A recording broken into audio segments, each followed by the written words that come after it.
السلام عليكم، أهلًا وسهلًا الحباب ديالي، اش اخباركم؟ لاباس عليكم؟ نتمنىكم تكونوا على خير وبخير، وإن شاء الله يا ربي نلقاكم دائمًا في أحسن الأحوال.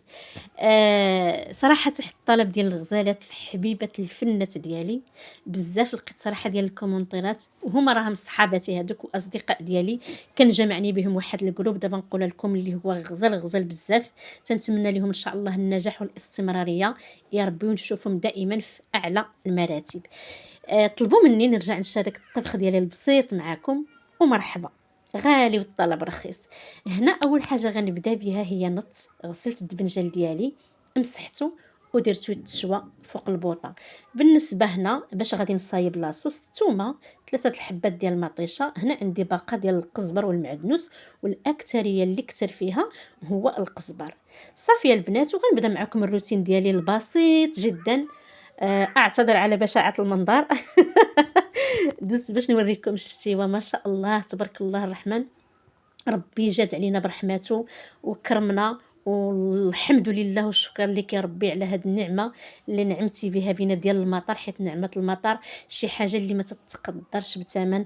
الحمد لله، اللهم لك الحمد يا ربي يا ربي يا ربي، تعطينا الغيث النافع ولا تجعلنا من القانطين، الحمد لله.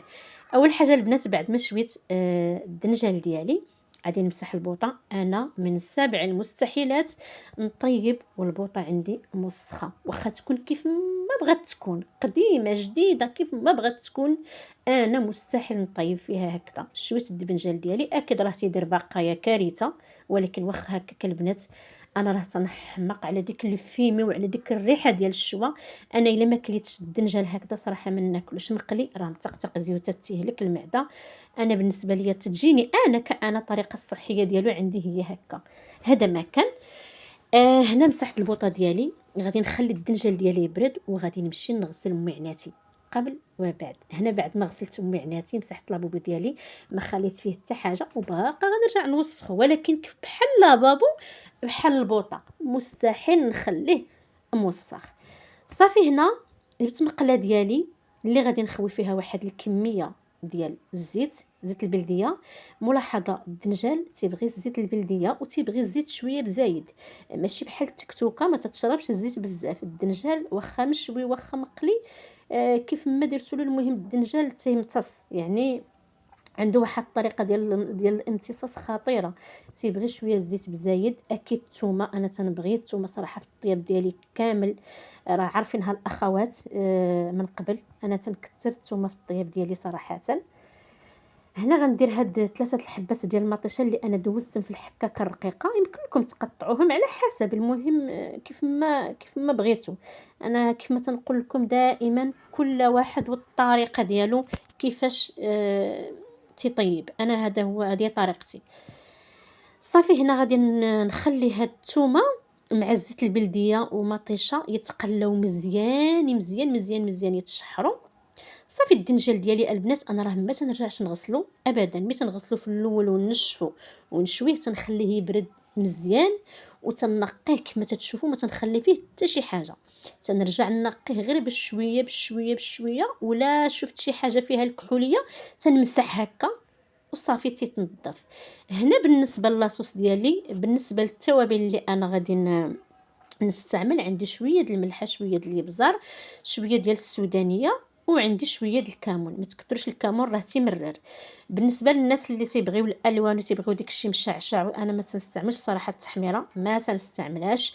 اول حاجه الشكوى الله تضرني في المعده، ثانيا ما فيها بالنسبه لي انا حتى شي فائده، معمره زيوتات ملونه ما تتعجبنيش. الا حاجه واحده ننصح بها هي التحميره فيمي، هذيك صراحه تكون زوينه، الثمن ديالها طالع شويه ولكن شي حاجه اللي هي زوينه. يا نشريو شي حاجه زوينه يا ما نشريوهاش، هذا ما كان. هنا الطاجين ديالي بعد ما جبدته لقيت فيه شي حاجه بقات لاصقه، الغساله الهبوبه ديالي ماشي مشكله، انا قابله عليها الحمد لله. صافي هنا رجعت حيدت له ديك سميتو، كانت شي حاجه لاصقه فيه، غادي نرجع نشلو بالماء، واخا طيبت فيه غير البارح. انا راه هاد الايامات كامله تنطيب غير في الطاجين، ما تنستعملش الكوكوط صراحه نهائيا، قليل يمكن تنستعملها غير نهار كسكسو. صافي هنا غادي نرجع نشلل الطاجين ديالي كما هكا. وحاجه وحده البنات، الا بغيتو الطواجن ما يلصقوش ليكم وما يطرطقوش دغيا، ما تجهدوش عليهم البوطه وما ديروش فيهم السلك حتى الا لصق ليكم، خليوه يبات يفزق الليل كامل، وكرطوه غير بملعقه خشبيه هكايا ولا ملعقه بلاستيك، ديك السباتولا الغليظه كحله تتكون قاصحه، وصافي، وخليوه يفزق على خاطرو باش تحافظوا على الطاجين ديالكم. دابا انا هذا العام الثالث هو عندي هذا الطاجين ما شاء الله. صافي البنات، هنا غادي ندوز نصب الطويجين ديالي. الزعلوك ديالي درتها في جانب وحده اخرى تطيب مازال حدايا. هنا البنات نصيحه دائما، ملي تنصبوا الطاجين ديالكم ديال الدجاج تكون عندكم الكلوه، ماشي الكلوه عفوا، الشحمه ديال الكلاوي، ديال سميتو، سواء ديال البقر ولا ديال الغنمي. انا صراحه دائما تنشريها البنات، ملي تنمشي نشري اللحم تنشريها من عند الجزار، وتنجيبها تنقطع طريفات، تنستعملها الا كنت غنصايب كسكسو بالدجاج، تنستعملها كنت غنطيب الطويجين هكا ديال الدجاج تنستعملها، تجي البنات رائعه، تيجي الطاجين كانك مطيبه الغنمي، تيجي تحمق. صافي هنايا الدنجل ديالي ها هي تتشحر. هنا غادي ندوز كيف ما قلت لكم نتبل. بعد ما تبلت الطاجين ديالي شنو فيه الابزار، الملحه، الخرقوم البلدي والسكنجبير والثومه فقط. هادشي اللي فيه. انا غنخليه يتقلى مزيان. بعد ما نقيت الخضيره ديالي وغسلتها مزيان، غسلتها، هنا غادي ندوز نقطعها. الزعلوك ديالي كيف ما قلت لكم راه زدتو عاوتاني شويه ديال الربيع وخليته ترجع قهوي. هنا طفيت عليه، رجعت للطاجين ديالي، راه حتى قطره الماء ما فيه. ستفت الخضره، البطاطا البيضه قطعتها رونديلات صغار، حيت ما بغيتهاش تشد لي بزاف ديال الطياب رقيقه، حيت ما بغيتش الدجاج يجي فايت فيه الطياب حتى تيولي لي ناشف. لا، راه حتى الدجاج عنده القوانين ديالو اللي عيطف فيها، ما خصوش يفوت واحد الوقت معين. فلهذا قطعت رونديلات ديال البطاطا رقاقين شفافين في مره، وستفتهم هما التحتانيين. ستفت عليهم بطاطا الحلوه اللي هي تطيب دغيا هذيك 10 دقائق ماشي كامله تتكون طابت.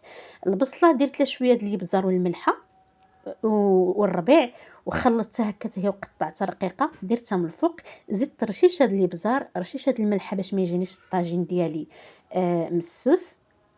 صافي من بعد غنزيد واحد القطيره الزيت بلديه خويط بالحق، ماشي دابا حتى يدخلوا الطياب غنزيد خويط ديال الزيت البلديه. وهنا البوطه عندي ميته منقوصه كيف ما قلت لكم. من بعد غنزيد شويه الزيت بلديه وغنزيد الزيتون. ودابا هنا غادي نغطيه والبوطه على شكل شمعه.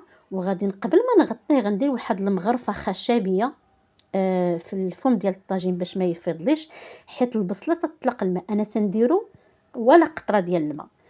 صافي غنغطيه وغادي نخليه يطيب على خاطرو. صافي هادشي اللي كاينه البنات. هذا هو الطويجين ديالي. هنا غادي نزيد واحد المزيودات على حسب، تيبقى الاختيار لكم على حسب الذوق. الناس اللي ما تاكلش الحار يمكن لا تستغنى عليهم. صافي وغادي نغطيه وغادي نخليه. هنا عندوز بعد ما المقله ديالي صافي بردت لي ديك الزعلوك، خويتها في واحد الكسيرينه تنرجع نسخنها والوقيته د الغدا وراه داك التكرات. انا البنات شوفوا، انا تنتصرف على طبيعتي، ما في تصنع، ما في حتى شي حاجه. انا راهي الا ما لحست شي جبت الخبز ولحست المقله تخرج فيا، سواء اي حاجه درتها في المقله خصني نلحسها. هنا البنات تنرجع للديتوكس ديالي اللي ما تنستغناش عليه، اللي هو الخيار والحامض والماء المعدني.